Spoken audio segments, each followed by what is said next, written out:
There is something buried in the old Amish farm journals that the chemical fertilizer industry has spent decades hoping you would never find. Something so simple, so devastatingly effective, that when it was quietly removed from mainstream agricultural textbooks in the mid-20th century, entire generations of gardeners were left completely blind to the most powerful soil revival technique ever practiced on American soil. And the worst part is, you almost certainly have everything you need to do it yourself.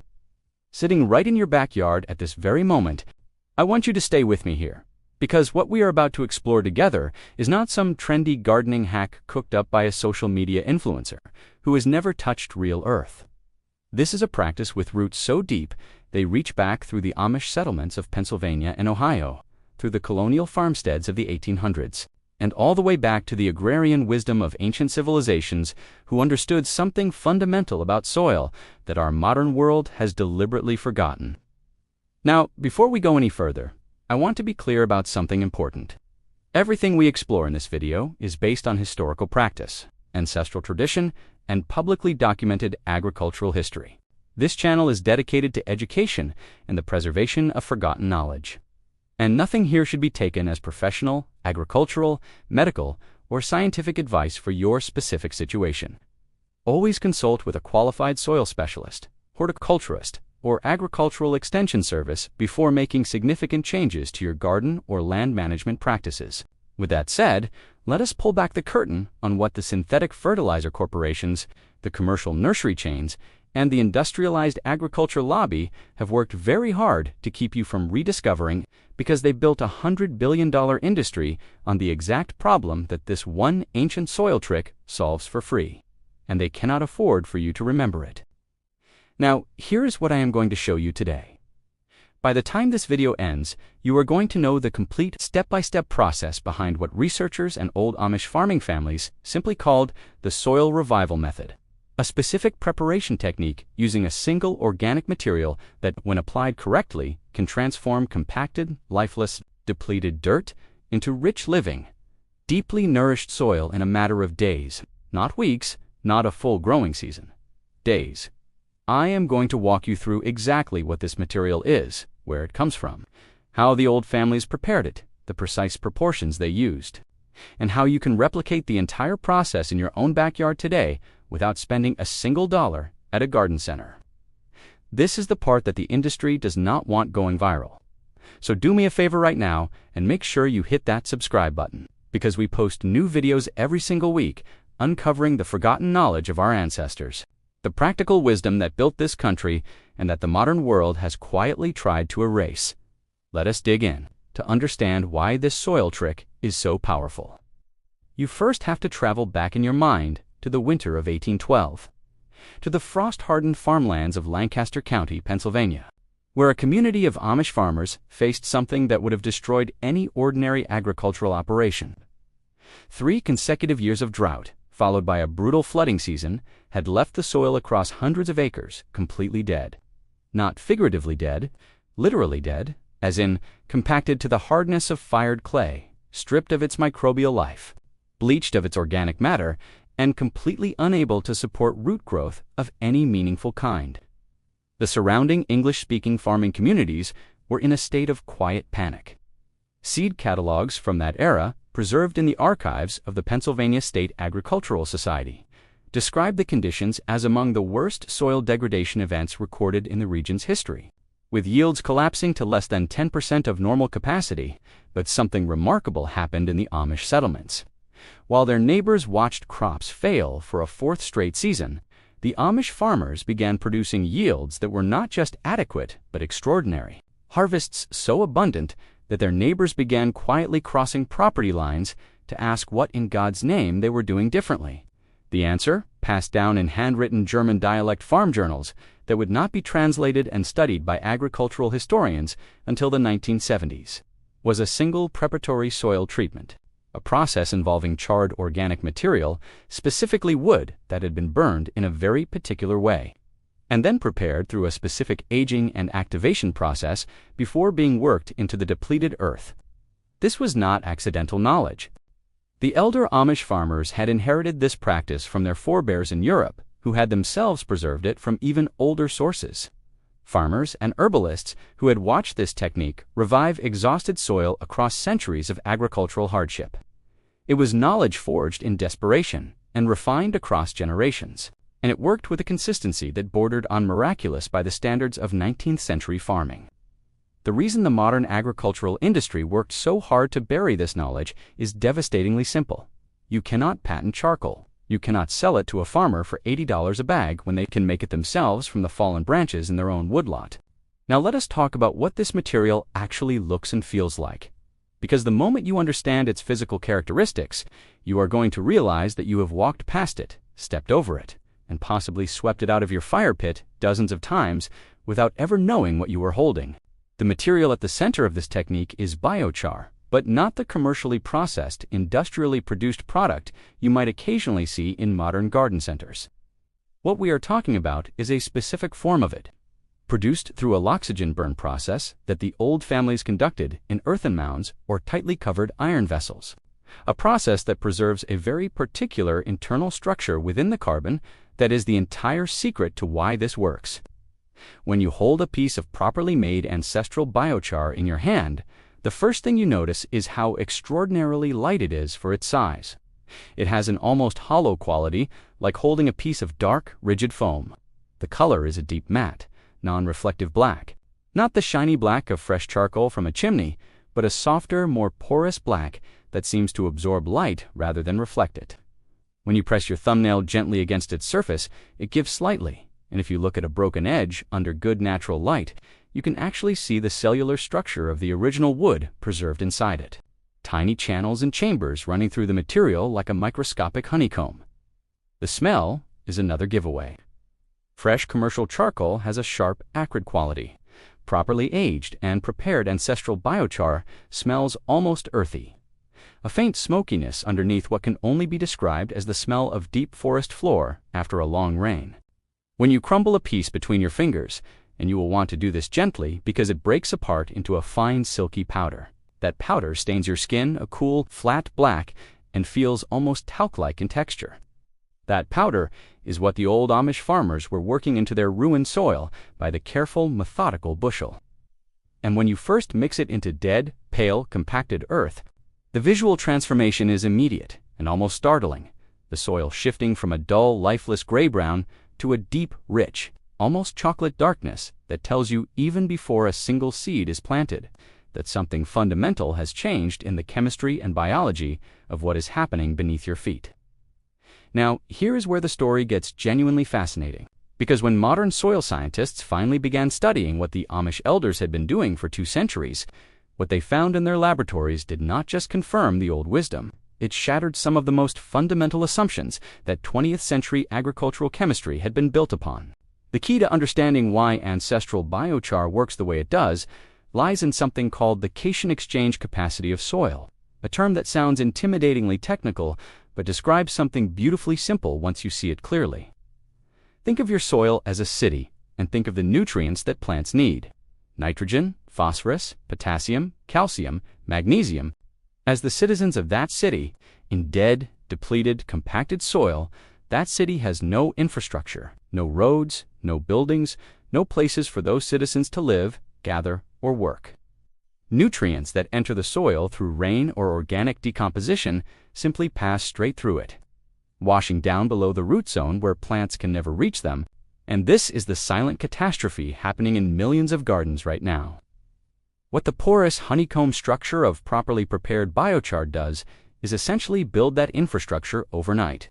Each gram of ancestral biochar contains a surface area that researchers at the University of Georgia's Soil Science Department measured at between 200 and 400 square meters, an almost incomprehensible amount of microscopic real estate packed into a piece of material you can hold in your palm. Those millions of tiny chambers and channels become permanent housing for 2 things that dead soil desperately lacks. The first is mineral ions, the charged nutrient particles that plants absorb through their root systems. The negatively charged surface chemistry of the biochar's carbon matrix acts like a powerful magnet for positively charged nutrient ions, pulling them in and holding them in a state that plant roots can access directly, instead of allowing them to leach away with the next rainfall. The second, and arguably more important inhabitant of those chambers, is microbial life. Soil scientists studying plots treated with ancestral biochar preparations have documented increases in beneficial bacterial populations of between 200 and 600% within the first 30 days of application. Organisms like Bacillus subtilis azospirillum, brazilans, and the vast networks of mycorrhizal fungi that form the true circulatory system of a living, productive soil ecosystem. These are not just background organisms. These microbes are the engines of fertility. They fix atmospheric nitrogen directly into plant-available compounds. They break down organic matter into the precise mineral ratios that root systems are designed to absorb. And they produce a compound called glomalin, a sticky, protein-rich substance that physically binds soil particles into the loose, crumbly, deeply aerated structure that every gardener instinctively recognizes as healthy earth. And here's the detail that the fertilizer industry finds most inconvenient of all. Unlike synthetic nitrogen, which burns hot and fast and leaves soil more degraded than it found it, biochar does not break down. It does not get consumed, washed away, or expire. Studies examining ancient agricultural sites in the Amazon basin, where indigenous peoples practiced a biochar-based soil building technique called terra preta thousands of years ago, have found that the carbon structures remain fully intact and biologically active in those soils today. Not after 10 years, not after 100 years, after 2,000 years, the Amish farmers of Lancaster County were not planting for next season. They were building soil that their great-great-grandchildren would still be farming on. And the science now tells us they understood something about long-term soil biology that our entire modern agricultural system, with all of its satellites and chemical inputs and precision technology, is only beginning to comprehend. Now, let us talk about what this actually means for your garden, because the benefits of applying this technique correctly are not limited to a single dimension of soil health. And understanding all of them is what will help you recognize just how profound a single application can be. The most immediate benefit that gardeners report, often within the first week of application, is a dramatic improvement in water retention. Depleted, compacted soil behaves essentially like concrete when it comes to water. It either repels moisture entirely, causing it to run off the surface and evaporate uselessly, or it becomes briefly saturated and then drains so rapidly that roots never have time to absorb what they need. The biochar matrix changes this relationship completely. Those millions of internal chambers act as microscopic reservoirs, absorbing water during rainfall or irrigation and then releasing it slowly and steadily into the surrounding soil over the following days, creating what soil scientists call a buffered moisture environment, one where plant roots exist in a state of consistent, gentle hydration, rather than the brutal cycle of flood and drought that destroys root systems and stresses plants into vulnerability. Gardeners working with severely depleted clay soils report reductions in required watering frequency of between 30 and 50% after a single proper biochar application, a benefit that compounds over time as the microbial populations establish themselves and begin producing glomalin, which further improves soil structure and water-holding capacity in a self-reinforcing cycle of increasing fertility. The second major benefit operates at the level of soil pH, which is the measure of acidity, or alkalinity, that governs whether plants can access the nutrients that are present in the soil at all. Many depleted soils, particularly those that have been subjected to heavy rainfall, synthetic fertilizer use, or industrial contamination, drift toward problematic acidity, a condition where nutrients become chemically locked into compounds that plant roots simply cannot dissolve or absorb.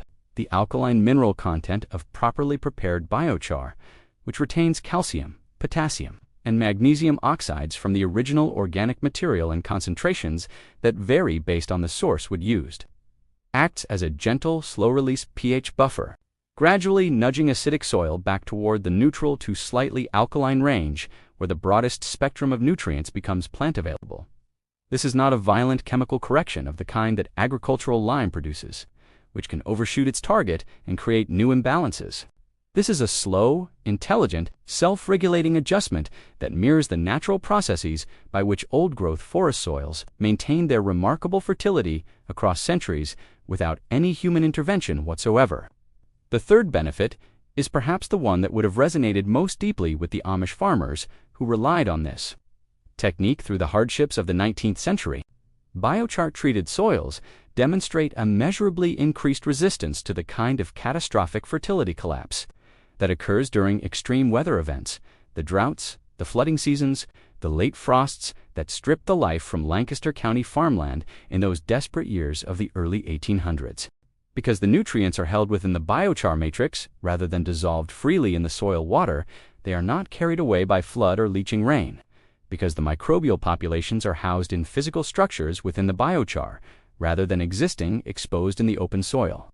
They survive dry periods that would otherwise wipe them out entirely. The soil becomes, in the most literal sense of the word, resilient, capable of absorbing punishment from an unpredictable climate and recovering with a speed that bare, depleted, chemically dependent soil simply cannot match. And it is that resilience, that quiet, stubborn, ancestral capacity to endure and renew, that the old Amish farm journals were really documenting when they recorded, in careful German script, that the charred earth treatment had once again saved the harvest when everything else had failed. Here is exactly what the old Amish farm journals described, translated from generations of hard-won practical experience into steps you can begin this weekend, with materials you almost certainly already have access to. The first thing you need is your raw material, and the old families were very specific about this. You want hardwood, oak, hickory, maple, or fruitwood are ideal, and the pieces should be dry. Seasoned wood with no chemical treatments, no painted surfaces, and no composite materials of any kind. Fresh green wood will work, but produces a less porous final product. And the porosity, as we have established, is everything. Cut or break your wood into pieces roughly the size of your fist, uniform enough that they will burn at a similar rate. Now here is the critical departure from simply making a campfire. You are not burning this wood in open air. You are going to load your wood pieces tightly into a metal container with a lid, a cast iron pot, a metal garbage can with a fitted lid, or a purpose-built retort made from two nested metal buckets, the inner one punctured with small holes near the bottom. The goal is to create what chemists call a loxygen pyrolysis environment, which is simply the technical way of describing what the Amish achieved by packing their wood into sealed earthen mounds or covered iron vessels. You want the wood to carbonize, to transform structurally under intense heat without fully combusting and turning to ash. Place your sealed container directly in or over a hardwood fire and allow it to burn for approximately 2 to 3 hours.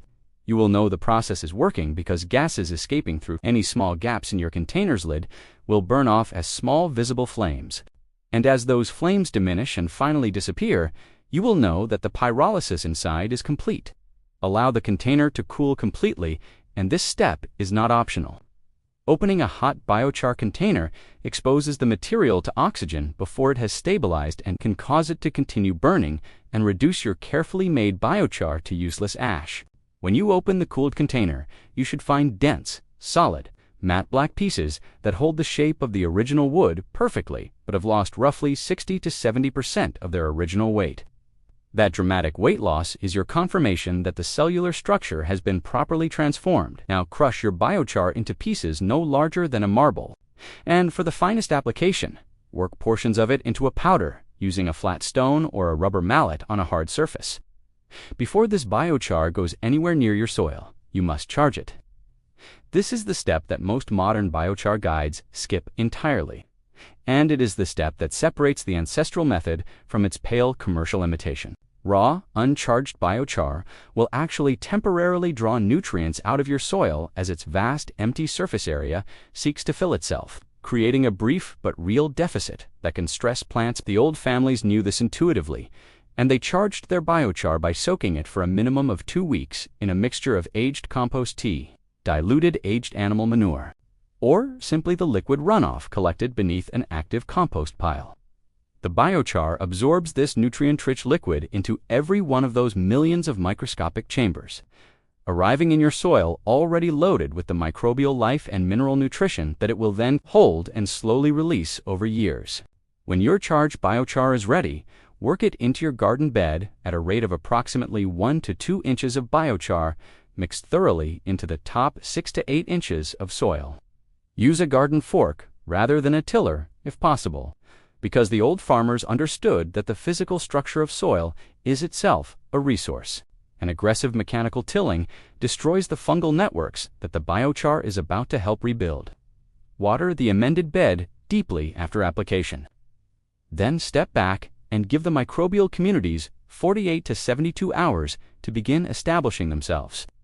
In their new home before you plant, what you will observe over the following 2 to 3 weeks is not subtle. The soil will darken visibly and permanently. It will begin to develop that loose, crumbly, sweet-smelling structure that experienced gardeners call friable, the physical texture of genuinely alive, deeply healthy earth. Seeds germinated in biochar-amended soil typically show faster germination rates, stronger initial root development, and a resistance to the transplant shock that kills so many seedlings in depleted ground.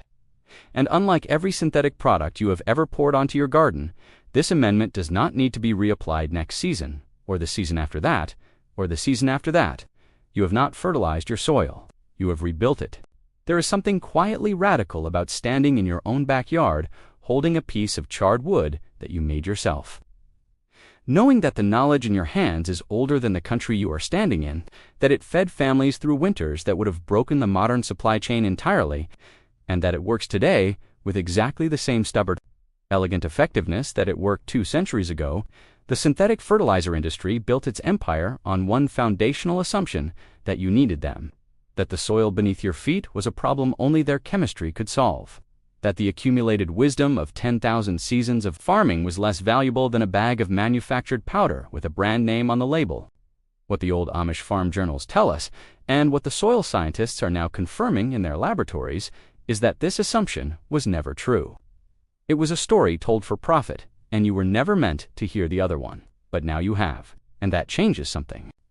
So here is what I want to ask you, and I want you to take a moment to actually think about this before you type your answer in the comments below. What is the one piece of ancestral knowledge, whether it is a farming technique, a food preservation method, a building skill, or something your grandparents used to do that seemed old-fashioned at the time, that you wish someone had made sure you never forgot? Leave it in the comments, because the knowledge that gets spoken out loud is the knowledge that survives, and every answer you leave below becomes part of a living record that no corporation can erase, no textbook revision can quietly remove, and no algorithm can bury forever. Thank you for watching The Ancestral Vault. We will see you in the next one.